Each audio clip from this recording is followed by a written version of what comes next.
క్రీస్తు ప్రభునందు ప్రియ సహోదరి సహోదరులారా, మనము తపకాలంలో 3వ వారంలో ఉన్నాం.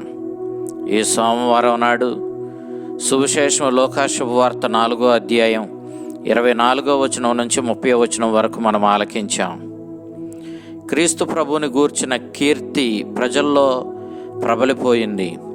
ఆయన అద్భుతాలను చూచి ప్రజలు ఆశ్చర్యపోయారు. ఆయన బోధలకు ఆకర్షించబడ్డారు.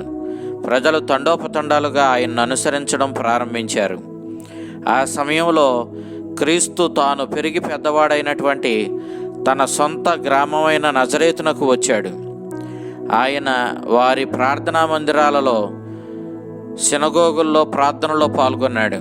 ఆ సందర్భంలో ఆయన చదవడానికి లేచినప్పుడు ఆయనకు యెషయా ప్రవక్త గ్రంథం అందించబడింది. ఆయన యెషయా గ్రంథాన్ని తీసుకొని 61వ అధ్యాయం 1వ వచనం, 58వ అధ్యాయం 6వ వచనం, 62వ అధ్యాయం 2వ వచనం సంబంధించినటువంటి భాగాలను చదివాడు.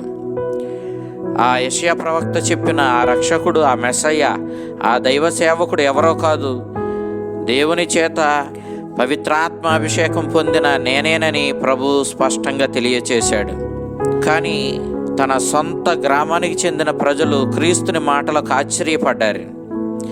ఈయన ఎవరో, తనను తాను మెస్సయ్యగా అభివర్ణించుకుంటున్నాడు, ఇతడి తల్లిదండ్రులు మనకు తెలియదా అంటూ ప్రభువుని వాళ్ళు తిరస్కరించారు. ప్రభు మీద వాళ్ళు ఏ విధంగానూ విశ్వాసాన్ని చూపించలేదు. అప్పుడు క్రీస్తు, ఏ ప్రవక్త కూడా తన సొంత గ్రామంలో తన ప్రజల మధ్య గౌరవింపబడడు అని స్పష్టంగా చెప్పాడు. మీ అవిశ్వాసమే మిమ్మలను దేవుడు మీకు అందించిన రక్షణను పొందనివ్వకుండా చేస్తుంది అని చెప్పి స్పష్టంగా చెప్పాడు. పూర్వం కూడా ఇదే జరిగింది అన్నాడు. ఏలియా ప్రవక్త కాలంలో జరిగినటువంటి ఉదంతాన్ని ప్రభు ఉటంకించాడు. రాజుల మొదటి గ్రంథం 17వ అధ్యాయం 8వ వచనం నుంచి 24వ వచనం వరకు మనం చూసినప్పుడు, దేశమంతా వర్షాలు లేక కరువు విలయ తాండవం చేసినప్పుడు ఎందరో విధవరాండ్రు ఇశ్రాయేలులో ఉండగా అన్యురాలైనటువంటి సరేఫతు గ్రామానికి చెందినటువంటి విధవరాలి వద్దకు ఏలియా ప్రవక్త పంపబడ్డాడు. ఆమె విశ్వాసంతో తన దగ్గర ఉన్నటువంటి ఆ కొద్ది పిండితో, ఆ కొద్ది నూనెతో దేవుని మీద విశ్వాసముతోనూ, ప్రవక్త మీద, ఆ దైవజనుని మీద గౌరవంతోనూ ఆ చివరి రొట్టెను కాల్చి ఆయనకు పెట్టింది.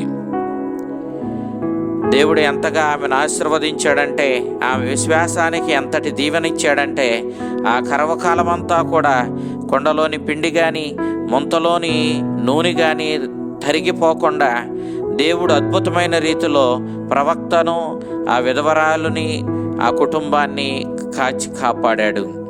ఆమె విశ్వాసము ఆమెకు ఆ విధంగా దేవుని యొక్క తోడ్పాటును, సహకారాన్ని, అద్భుతాన్ని అందించింది. అదే రీతిలో సిరియా దేశానికి చెందినటువంటి సైన్యాధ్యక్షుడైనటువంటి నామానును గూర్చి ప్రభు వివరించాడు. కుష్ఠరోగంతో బాధపడుతున్నప్పటికీ అతడు ఒక ఇశ్రాయేలు పనిపిల్ల చెప్పిన మాటను విశ్వసించి దేవుని మీద నమ్మకంతో, దైవజనుడైనటువంటి ఎలీషా మీద గౌరవంతో, విశ్వాసంతో అతడు సిరియా దేశం నుండి ఇశ్రాయేలునకు వచ్చాడు. రాజుల 2వ గ్రంథం 5వ అధ్యాయం 1వ వచనం నుంచి 19వ వచనం వరకు మనం ఈ ఉదంతాన్ని చూస్తున్నాం. ఎందరో కుష్ఠరోగులు ఆనాడు ఇశ్రాయేలులో ఉన్న సిరియా దేశానికి చెందిన అన్యుడైనటువంటి ఈ సైన్యాధ్యక్షుడు నామాను ప్రవక్త చెప్పినట్లుగా ఆ యొర్దాను నదిలోనికి వెళ్ళి 7 సార్లు మునిగి అద్భుతంగా స్వస్థతను పొంది నిజదైవం యావేనని శ్లాఘించుకుంటూ తన సొంత దేశానికి తిరిగి వెళ్ళాడు. నిజానికి ఎందరో కుష్ఠరోగులు ఇశ్రాయేలులో ఉన్న వారు విశ్వాసంతో ఆ దైవ సేవకుని ద్వారా దేవుని మేలును, ఆ స్వస్థతను పొంది కుష్ఠరోగం నుండి విడుదల పొందలేకపోయారు. వీళ్ళ అవిశ్వాసం వల్లే వాళ్ళు దేవుని దగ్గర నుంచి ఈ స్వస్థతలను పొందలేకపోయారు. కానీ అన్యుడైనటువంటి నామాను సిరియా దేశం నుంచి వచ్చి ఇక్కడ స్వస్థత పొందడాన్ని మనం చూసినప్పుడు విశ్వాసం ఎంతటి మేలు చేస్తుందో, అవిశ్వాసం ఎంతటి కీడు చేస్తుందో మనం ఇక్కడ ఈ 2 ఉదంతాల్లో చూస్తూ ఉన్నాం. లోక సహజంగా తాను ఏ ఉదాహరణలు చెప్పినా, ఏ ఉపమానాలు చెప్పినా అటు స్త్రీ పురుషులకిద్దరికీ కూడా సమాన న్యాయం చేస్తూ, ఇద్దరిని ఆదర్శంగా చూపిస్తూ ఉపమానాలు చెప్పడం లోకా యొక్క రచన విధానం.